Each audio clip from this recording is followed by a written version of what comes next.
লোকে বেতাল পাহাড়ির ওপরে নিজের চোখ বন্ধ করে তপস্যা করছে। গাবরা জামা গাবরা জামাজু গাবরা জামা গাবরা জামাজু।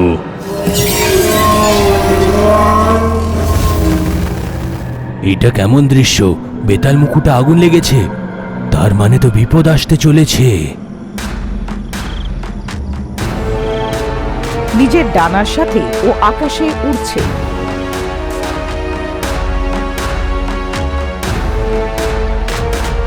ওইদিকে মহুয়াতে মন্ত্রকাকেও চোখ বন্ধ করে বেতালের জাপ করছে। গাবরা জামান গাবরা জামানজু গাবরা জামান গাবরা জামানজু। মন্ত্রকাকি চোখ খুলে, বেতাল কি চলছে? এইটা তোমার তাজ, এটা কেন জ্বলছে? বম বম বেতাল, ভুবনা ভীমার বেতাল, ভস্ম ভয়ঙ্কর বেতাল, বম বম বেতাল বলো। এমন বলাতেই বেতালের প্রতিমার থেকে আওয়াজ আসে। এই পৃথিবীতে শুধু 3 জনই বেঁচে আছে যারা আমার কৃপাতে বেতাল মুকুট পেয়েছিল, কিন্তু তাদের 3 জনকে নষ্ট করে দিয়ে শক্তিশালী বেতাল মুকুটের জন্যে ভুলভাবে আমাকে বশে করার চেষ্টা করা হচ্ছে। ভূত আত্মা তাদের সাহায্য করছে, তাদের আটকান, না হলে সবার বিপদ হবে। কিছুক্ষণ পরে লোকে ওখানে আসে আর যা কিছু দেখেছিল সব বলল। যার কেউ মোকাবিলা করতে পারবে না তেমন বেতাল মুকুট কি করে পড়তে পারে মা? আমার তো ভয় লাগছে। মন্ত্র কাকি ওকে সবকিছু জানালো যেটা বেতাল ওকে বলেছিল। ভয় পেও না, আমরা ওকে যেভাবেই হোক খুঁজে নেব, যাতে ও বেতালের মুকুটটা না পায়। 16 বছরের কঠিন সাধনায় প্রাপ্ত হয়ে থাকা বেতাল মুকুটটাকে 16টা অমাবস্যায় প্রাপ্ত করতে চায় ও, যে কেউ হোক। তাই ও ভূত আত্মাকে প্রসন্ন করছে। ভূত আত্মার মানে হলো বেতালদের মধ্যে একজন, অতি শক্তিশালী পশু শক্তি। হ্যাঁ, সম্পর্কে ও ভূতাত্মা বেতালের মেয়ে।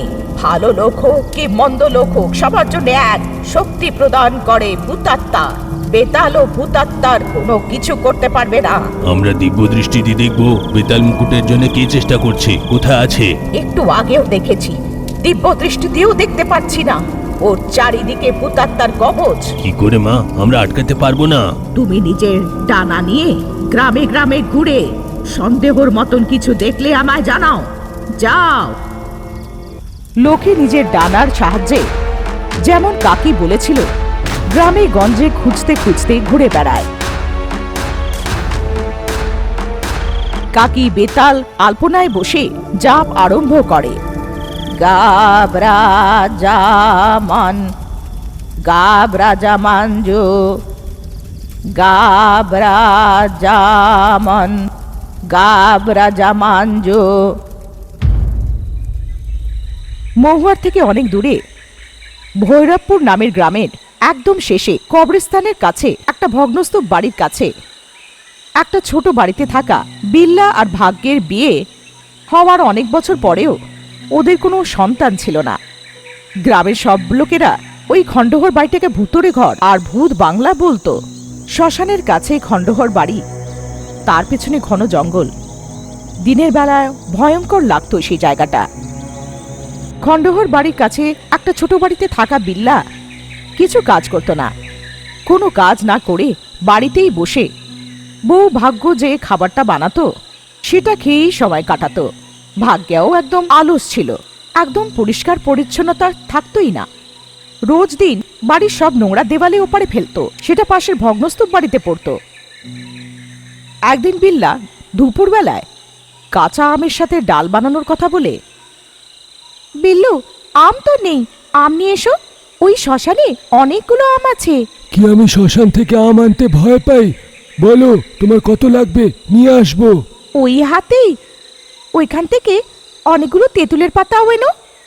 ঠিক আছে নিয়ে আসছি। ভর দুপুরে শ্মশানের গাছ থেকে আম পাড়ছিল। গাছের উপরে একটা বুড়ো ভূত অদৃশ্য হয়ে ঘুমিয়েছিল। এটা অদ্ভুত তো, শ্মশানটাকে সবজি মার্কেট ভাবে, তেঁতুল আম সব জিনিসই এখান থেকে নিয়ে যায়। শান্তিতে ঘুমোতেও দেয় না, অপদার্থ। শ্মশান থেকে আনা জিনিসগুলোকে ভাগ্যকে হাতে দিয়ে আরে বলতে ভুলে গেছি, আমাদের পাশের জায়গাটা কেউ ঘরের সঙ্গে কিনে নিয়েছে। কাল গ্রাম প্রধান আমাকে বলেছিল। ওই ভগ্নস্তূপ বাড়িটাকে কি কিনে নিল? ও, তাহলে ওই বাড়ি থেকে আর পেয়ারা আনতে পারবো না? পেয়ারা ছাড়ো, তুমি আগে ওদের উঠোনে নোংরা ফেলা বন্ধ করো, না হলে খুব ঝগড়া হবে। যেমনটা বিল্লা বলেছিল, কিছুদিন পরে এক স্বামী স্ত্রী মোহন আর মঞ্জরি ওই ভুতুরে বাড়িতে থাকতে এলো। অভ্যেসবশত ভাগ্য নিজের বাড়ির সব নোংরাগুলো দেওয়ালের ওখান থেকে ওদিকে ফেলে দেয়। এটা মঞ্জরি দেখে নেয়। কিছু ভাববেন না, এই অভ্যেসবশত ওইদিকে ফেলে দিয়েছি, ক্ষমা করবেন। কোনো ব্যাপার না, রোজ ফেলবেন। আমাদের তো ভেড়ার ব্যবসা, আমাদের ভেড়াগুলো আপনাদের নোংরা খেয়ে নেবে। ভেড়া কোথায়? আপনারা কি অন্য কোথাও বাড়ি পাননি? এই ভুতুরে বাড়িটা কিনলেন, তাও শ্মশানের কাছে। আমাদের সব ভেড়াগুলোকে আনতে আমার বর গেছে, কি করা যাবে? অন্য কোনো রাস্তাও ছিল না, তাই এই বাড়িটা কিনলাম। আমাদের ভেড়ার জন্য তো অনেক জায়গা চাই, শহরে বাড়ি কেনার জন্য অনেক পয়সা চাই। এটা সস্তায় পাওয়া গেল বলে কিনলাম। ও তাই, এমন, ঠিক আছে। বাড়ি ফিরে পাশের বাড়ির কথা বিল্লাকে জানায়। দেখতে তো গ্রামের লোক মনে হয়, কিন্তু ভালো লোক। নোংরা ফেললাম তাও কিছু বললো না। এমন ছিল, বেতাল সিদ্ধি প্রাপ্ত করার লোকের খোঁজে গ্রামে গ্রামে ঘুরছে লক্ষ্মী। মসবা নামের গ্রামে নেমে হেঁটে হেঁটে যাচ্ছে। লোকেদের ভিড় দেখে ওখানে গিয়ে জিজ্ঞাসাবাদ করে। জানতে পারে ওই গ্রাম থেকে এক মাসে 13টা মেয়ে উধাও হয়েছে। গাছের তলায় বসে থাকা বুড়োকে গিয়ে জিজ্ঞেস করে। লোকে যখন বিবরণ চায়, এত খোঁজার পরেও সেই মেয়েদেরকে পাওয়া যায়নি বাবা, পাওয়াও যাবে না। মেয়েদের উঠিয়ে থাকা কোনো মানুষ নয়, পশুও নয়, সে পিশাচ। পিশাচ? হ্যাঁ, পিশাচ। আপনি কি এইটা গ্রামে বলেননি? বলেছিলাম, কিন্তু কেউ বিশ্বাস করেনি। রাত্রেবেলা একটা মেয়েকে উঠিয়ে নিয়ে যেতে আমি দেখেছিলাম। লক্ষ্মী ওই গ্রামেই অপেক্ষা করছিল যে ও আবার আসবে, কিন্তু 7টা রাত কেটে যাওয়ার পরেও ওর আর কথা পাওয়া গেল না। ও অন্য গ্রামে চলে গেল। ওখানে ছাগল আর ভেড়ার সাথে ভুতুরে বাড়িকে পরিষ্কার করে দেয় মোহন। কি মোহন বাবু, ঘর থেকে মাটি বের করছেন? কি ঘরের মধ্যে আবার কুয়ো বানাচ্ছেন না তো? ঘরে কুয়ো আবার কেন বানাতে যাব? পুরনো ঘর তো, তাই পরিষ্কার করছিলাম। আরে আমি ঠাট্টা করছিলাম। আরে আপনার কাছে কটা ছাগল আর কটা ভেড়া? জানি না বিল্লা ভাই, আমরা কোনোদিন গুনি না। 86টা কালো ছাগল আছে, বাকির হিসাবটা অন্য কোনো দিন করব। খুব অন্ধকার হয়ে গিয়েছিল, সারা গ্রাম নিস্তব্ধ ছিল।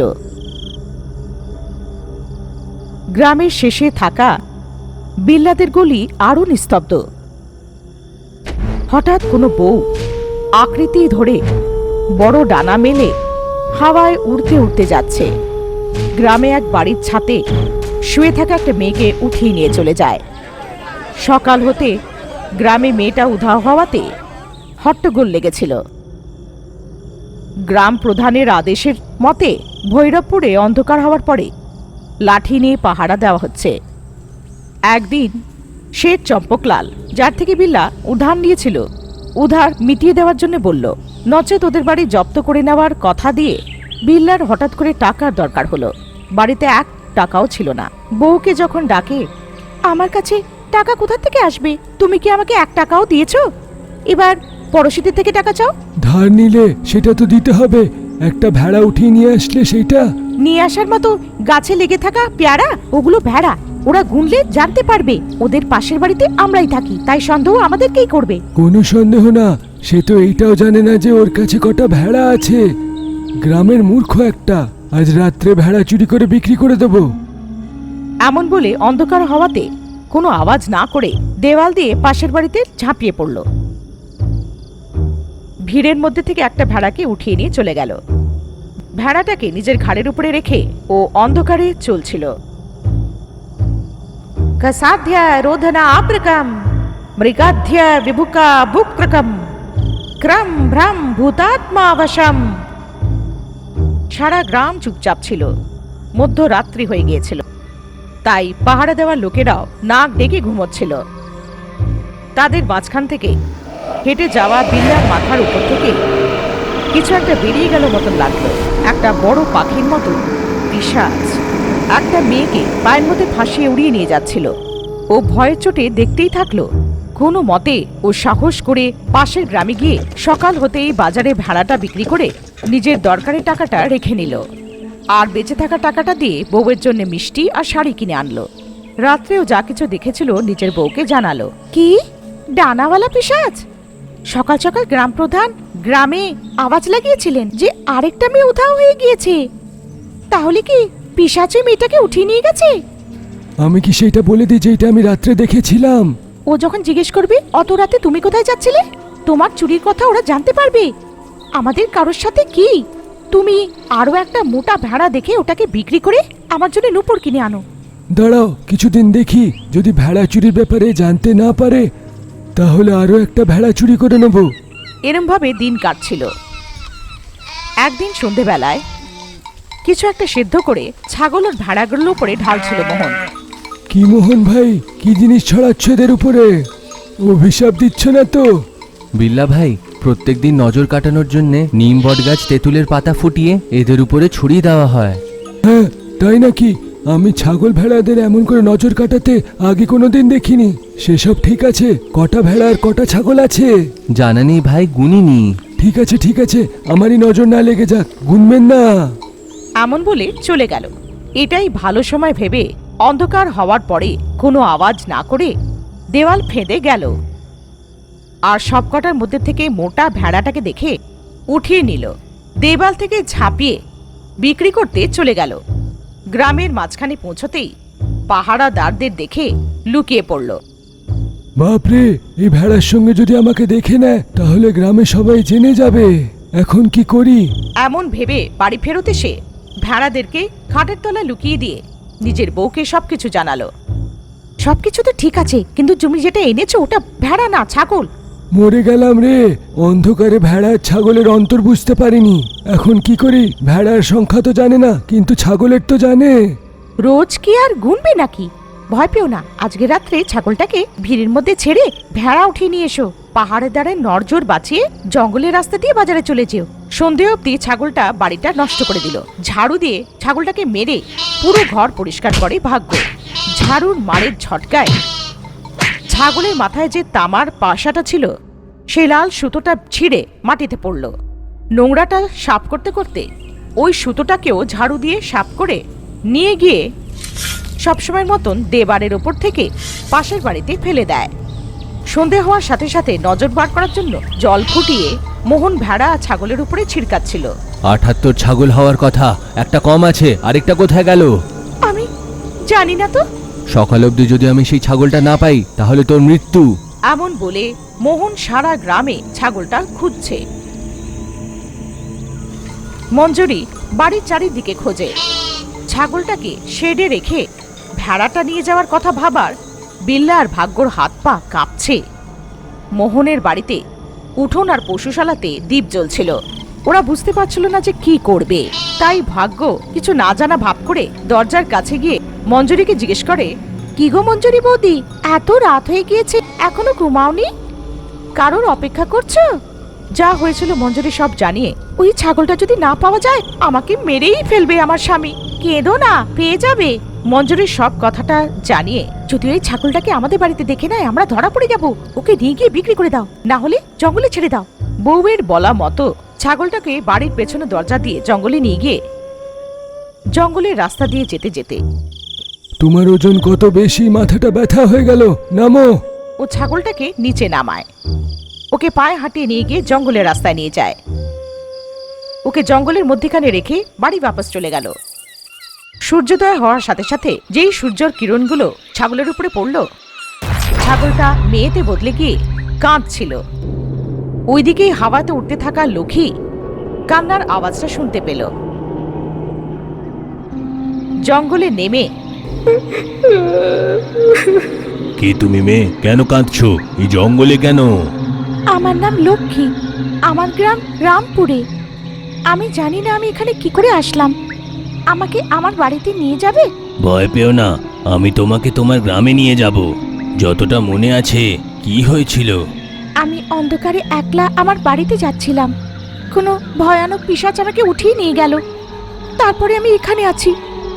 লোকে ওই জঙ্গলের মাটিতে লক্ষ্মীর পিছু পিছু যেতে হঠাৎ মানব পায়ের চিহ্নর জায়গায় 4 পাওয়ালা জানোয়ারের পায়ের চিহ্ন পেল, আর এগোতে গিয়ে কোনো বড় লোকের পায়ের চিহ্ন দেখল। তার অনুসরণ করে গিয়ে গ্রামের শেষের দিকে বাড়ির পেছনের দরজার দিকে গেল। লক্ষ্মী সোজা বাড়ির ভেতরে গিয়ে জোর দিয়ে জিজ্ঞেস করাতে বিল্লা যা কিছু হয়েছিল সব বলল। দয়া করে ছেড়ে দাও, গ্রামের লোকেরা আমাকে চোর বলে ডাকা শুরু করবে, আমার সম্মান চলে যাবে। যদি তুমি চাও তোমার বিষয়ে আমি কাউকে না বলি, তাহলে এই মেয়েটাকে তোমার বাড়িতে লুকিয়ে রাখো যতক্ষণ আমি বলছি। মেয়ের ব্যাপারে কেউ যেন জানতে না পারে। লক্ষ্মী, 3 দিনে আমি তোমাকে তোমার গ্রামে নিয়ে যাব, সাবধানে থেকো। এমন করে পাশের বাড়িতে যাওয়ার চেষ্টা করে, কিন্তু বাড়ির চারিদিকে কোনো একটা শক্তি বাড়ির ভেতরে যাওয়াতে আটকাচ্ছিল লক্ষ্মীকে। ভূতাত্মার আশ্রয়ে পেয়ে থাকা বাড়িতে তুমি বা আমি যেতে পারবো না। ও, তো এই ঘরে রহস্য আছে। জঙ্গলে ছাগল, পায়ের চিহ্ন, মানুষে কি করে পরিণত হলো জানতে হবে। এমন বলে শ্মশানের পাশে একটা উঁচু গাছের উপরে গিয়ে বসে ওই বাড়িটার দিকে তাকিয়েছিল। এইটা কে বাঁদরের মতন গাছে বসে আছে? বাঁদর কে রে? তুই একটা শুকনো গরিলার মতন। তার মানে তুমি আমাকে দেখতে পারো? আমার কাছে বেতাল শক্তি আছে, তোমার মতন পিশাচরা আমার কাছে আলু। বাপ রে বাপ, আমাকে কিছু করো না, আমাকে যা করতে বলবে তাই করব। কিচ্ছু চাই না। এটা বলে গাছের উপরে চড়ে থাকার কথা বলল। ও, তার জন্যে সেই ভুতুড়ে ঘর থেকে ক্ষুদ্র মন্ত্র শুনতে পেলেই একটা পিশাচ একটা মেয়েকে নিয়ে আসে। এই মেয়েটার বিনুনির থেকে এরা তাঁবার মুদ্রা আর লাল দড়ি বাঁধাতে মেয়ে ছাগল হয়ে যায়। সন্ধে হওয়াতেই শ্মশানে পড়ে থাকা বট গাছের পাতা দিয়ে মানুষের খুলিটাকে সমুদ্রের জলে ফুটিয়ে ভূতাত্মাকে সেইটাকে খুশি করে সেই জলটা সবার উপরে ছড়িয়ে দেওয়া হয়। যদি না দেওয়া হলে সূর্যের আলো পড়াতেই তারা আবার মানুষ রূপে এসে যায়। এইসব আমি প্রত্যেক দিন দেখি। এরই মাঝে মঞ্জরিকে দাঁত কাঠির দরকার পড়ল, যেটা ওর বাড়িতে ছিল না। ভাগ্যকে জিজ্ঞেস করার জন্য ও দেওয়ালের কাছে এলো, আর ভাগ্যকে ডাকতেই যাচ্ছিল, তখনই ও নিচে দেখল যে ওই নোংরার মধ্যে ওই তামার পয়সা আর লাল রশিটা পড়েছিল। ভাগ্য যে জায়গায় নোংরা ফেলে সবসময়, সেখানে এগুলো পড়ে আছে। উধাও হয়ে থাকা 17তম ছাগলটাকে এই নিয়েছে। ও দৌড়ে ঘরে গিয়ে মোহনকে সব জানালো। মোহন কোদাল নিয়ে বিল্লার ঘরে গিয়ে যখন ছাগলের কথা জিজ্ঞেস করলো, বিল্লা সবকিছু জানিয়ে দেয়। মোহন লক্ষ্মীকে ঘরের ভেতরে এনে ওর মাথায় তামার পয়সা আর লাল রশিটা বেঁধে कसादरोदना अव्रकम मृगादवधना विब्रुकम क्रम ब्रह्म भूतात्मवशम कसादरोदना अव्रकम मृगादवधना ब्रह्म भूतात्मवशम। মন্ত্র পড়ার সাথে সাথে ও আবার ছাগলে পরিণত হলো। লক্ষ্মীকে মোহন ঘরের ভিতরে নিয়ে যেতে দেখে লক্ষ্মী কিছু করতে পারে না, আর গাছের উপরে বসে থাকে। অন্ধকার হয়ে গেল। ওই ভূতরে বাড়ির থেকে মন্ত্রর আওয়াজ শুনতে পাওয়া যায়। কসাধ্য রোধনা আব্রকম মৃগাজ্ঞ বধনা বিভুক্রকম গ্রাম গ্রাম ভূতাত্মা বশম। ওই বাড়ি থেকে প্রেতাত্মা উঠল। ওটা উঠতে উঠতে চলে গেল। তার পিছনে উঠতে উঠতে লক্ষ্মীও গেল।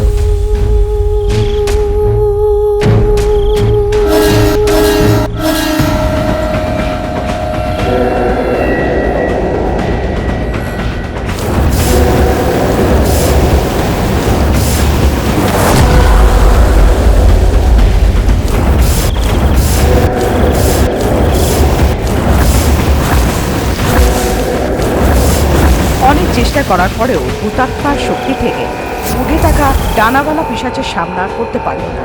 ও নিচে পড়ে গেল। ডানামেলা পিশাচ একটা মেয়েকে উঠিয়ে নিয়ে গেল। এখন আর কিছু হওয়ার ছিল না ভেবে লক্ষ্মী তাড়াতাড়ি মহুয়ায় গিয়ে যা কিছু হয়েছিল মন্ত্রকাকিকে জানায়। তুমি ওর সাথে কেন মুখামুখি করলে? আমি বলেছিলাম না, ভূতাত্মার শক্তি মানে বেতাল শক্তি আধা হিস্সা। আমরা এটার বিরোধ করতে পারবো না। ওর কথা জানতে সাথে সাথে আমাকে জানাতে বলেছিলাম না? আমাকে তাড়াতাড়ি ওখানে নিয়ে চলো। এরকম বলে এতদিন পর্যন্ত ভূতাত্মা জপ করে যেটা পেয়েছিল, ভূত বেতাল জাদুর ডান্ডা নিয়ে লক্ষ্মীর সাহায্যে হাওয়ায় উড়ে ভৈরবপুরে পৌঁছায়। কাকি ভূত বেতাল জাদুর ডান্ডা দিয়ে ভূতাত্মার রক্ষা কবচকে ছিঁড়ে ভেতরে চলে গেল। ওই বাড়ির ভেতরে একটা বড় সুড়ঙ্গ ছিল। ওখানে একটা বড় ভূতাত্মার মূর্তি।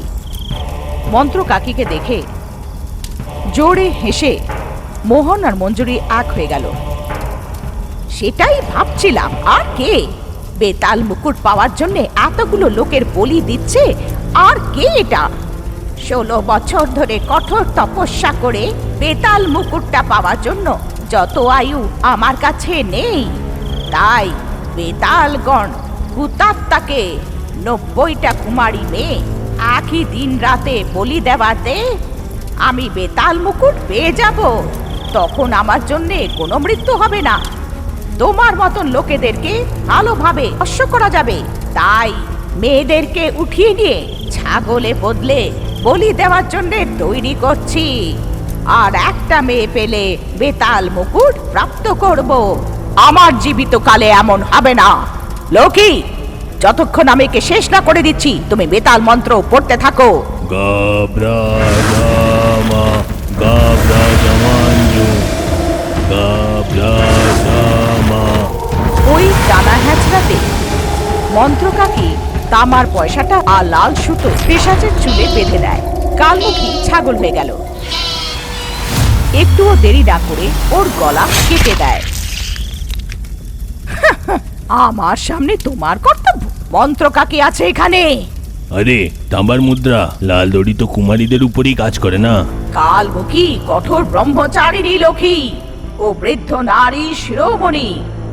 কালমুখীকে মেরে ফেলাতে বাড়ির চারিদিকে ভূতাত্মার রক্ষা কবচ নষ্ট হয়ে গেল। সব ছাগলগুলো মেয়েতে বদলে গেল।